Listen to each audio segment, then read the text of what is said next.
संगठन है CAIT यानी कि confederation of all India traders ने कहा है कि ये बेहद खतरनाक मामला है। व्यापारियों के संगठन CAIT ने भिंड में गांजे की ऑनलाइन सप्लाई के मामले में अमेजॉन के खिलाफ कार्रवाई की मांग की है।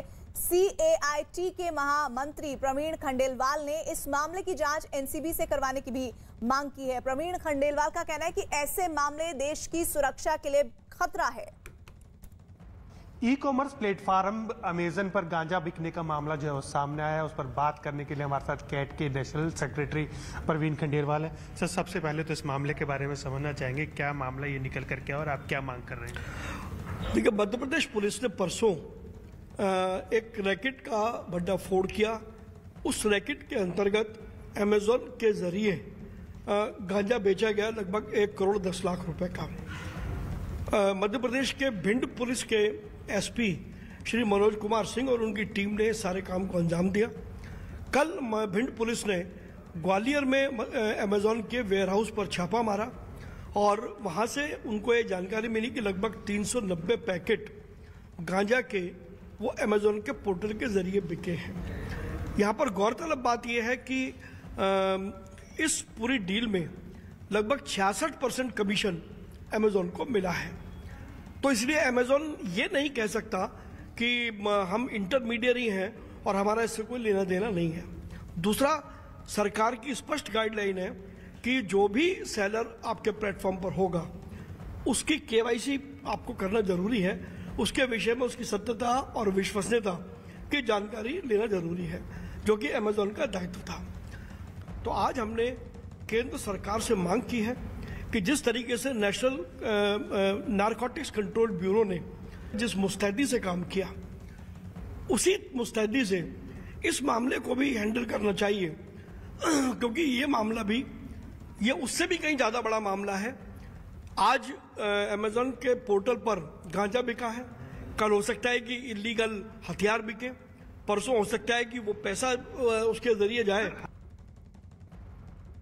अपने विवादास्पद बयानों के लिए सुर्खियों में रहने वाले कांग्रेस नेता मणिशंकर अय्यर एक बार फिर विवादित बयान दे रहे हैं और इस बार उन्होंने केंद्र की नरेंद्र मोदी सरकार पर निशाना साधते हुए मुगलों के राज की तारीफ कर डाली। 14 नवंबर को नेहरू जयंती पर एक कार्यक्रम में मणिशंकर अय्यर ने मुगल शासन में हुए अत्याचारों की बातों का खंडन किया। मणिशंकर अय्यर ने यह दावा किया कि मुगलों ने कभी देश में धर्म के नाम पर अत्याचार नहीं किया और इस दौरान उन्होंने भारतीय जनता पार्टी पर भी जमकर हमला बोला। उन्होंने कहा कि बीजेपी को सिर्फ 80% लोगों की परवाह है।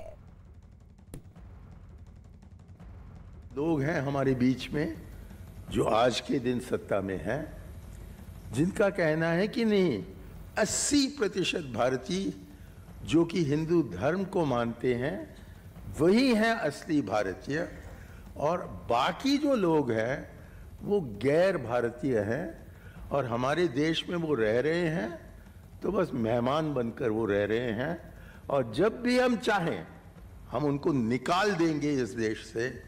और उनका बस एक कर्तव्य बनता है कि जो पथ पर हम निकले हुए हैं उसी पथ पर वो भी निकले।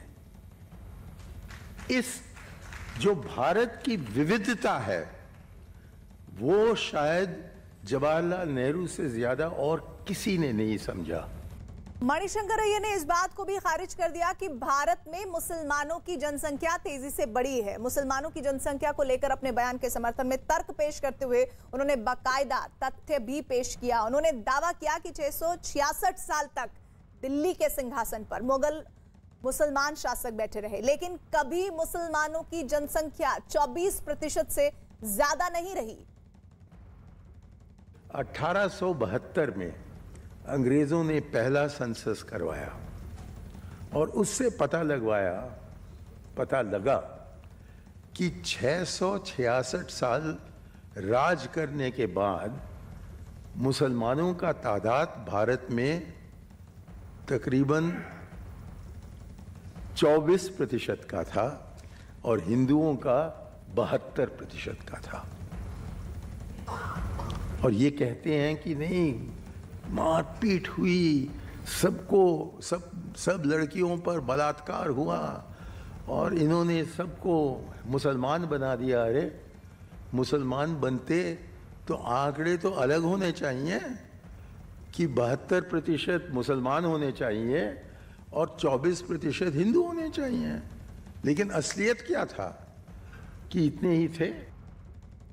मणिशंकर अय्यर ने मुगल बादशाह अकबर के शासन से लेकर तमाम दूसरे मुगल बादशाहों का उदाहरण देकर दावा किया कि मुगल शासन में कभी जोर जबरदस्ती से धर्म परिवर्तन नहीं करवाया गया।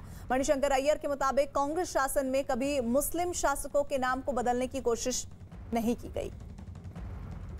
सड़क का नाम है अकबर रोड और हमारा जो कांग्रेस का ऑफिस है वो भी अकबर रोड पर है।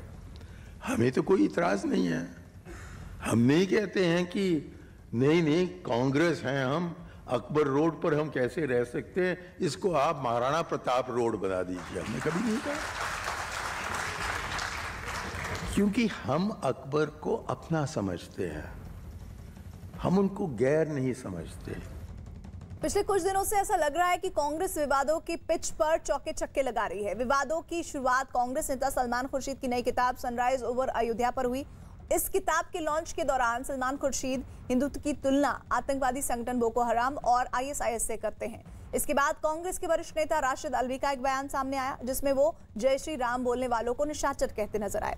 बीजेपी नेताओं ने राशिद अल्वी पर हिंदू विरोधी बयानबाजी करने का आरोप लगाया। सलमान खुर्शीद के बयान पर मचे बवाल के बीच राहुल गांधी हिंदू धर्म और हिंदुत्व का फर्क समझाते नजर आए और अब मणिशंकर अय्यर ने बीजेपी पर हमला करने के बहाने मुगल शासकों की तारीफ कर दी है।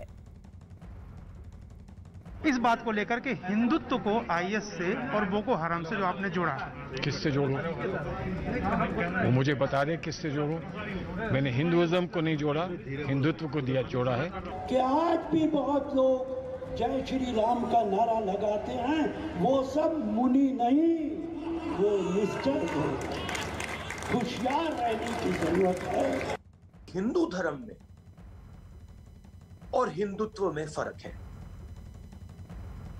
क्योंकि अगर फर्क नहीं होता तो नाम एक ही होता। हिंदुत्व को हिंदू या हिंदू की जरूरत नहीं होती या हिंदुत्व की जरूरत नहीं होती। सड़क का नाम है अकबर रोड और हमारा जो कांग्रेस का ऑफिस है वो भी अकबर रोड पर है। हमें तो कोई इतराज नहीं है। हम नहीं कहते हैं कि नहीं कांग्रेस हैं हम, अकबर रोड पर हम कैसे रह सकते हैं, इसको आप महाराणा प्रताप रोड बना दीजिए। हमने कभी नहीं कहा, क्योंकि हम अकबर को अपना समझते हैं, हम उनको गैर नहीं समझते। कांग्रेस ने मणिशंकर अय्यर के इस बयान से किनारा कर लिया है। कांग्रेस नेता आचार्य प्रमोद कृष्णम ने मणिशंकर अय्यर पर पाकिस्तान का राग अलापने का आरोप लगाया। अगर कांग्रेस का कोई नेता कहता है तो मुझे नहीं लगता कि कांग्रेस पार्टी का ये विचार होगा, लेकिन कांग्रेस पार्टी के अंदर ऐसे बहुत से लोग हैं जिनकी आइडियोलॉजी महात्मा गांधी से नहीं मिलती। कांग्रेस में कुछ ऐसे लोग हैं जिनकी रूह जो है वो पाकिस्तान में बसती है। कुछ लोग हैं जो कांग्रेस पार्टी को नुकसान पहुंचाते हैं। कांग्रेस नेतृत्व नहीं चाहता कि वो बोलें, लेकिन फिर भी बोलते हैं। अब इसमें कांग्रेस पार्टी क्या करे? मणिशंकर अय्यर के बयान पर केंद्रीय गृह राज्य मंत्री नित्यानंद राय की प्रतिक्रिया यह क्या कहा है उन्होंने, आइए सुनिए।